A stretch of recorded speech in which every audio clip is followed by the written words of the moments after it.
বলেন ওয়া কুরআনাল ফজর, এবং বিশেষভাবে ফজরের কোরআন তেলাওয়াত, ফজরের কোরআন এই নামাজটা বিশেষভাবে অবশ্যই আদায় করুন। সুবহানাল্লাহ।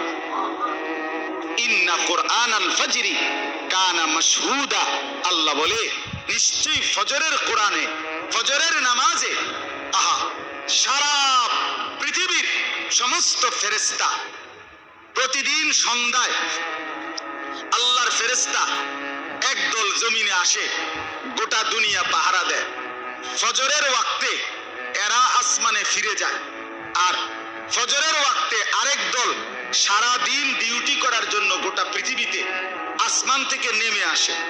হাদিসে আছে, নবীজি বলেন রাত্রিবেলা যারা ডিউটি করে আসমানে ফিরে যাচ্ছে, আর দিনের বেলা যারা ডিউটি করার জন্য আসতেছে, এই কোটি কোটি ফেরেশতা একসাথে দোনো দল, একদল যাওয়ার সময় ফজর পড়ে যায়, আরেক দল আইসা ফজরের জামাত ধরে।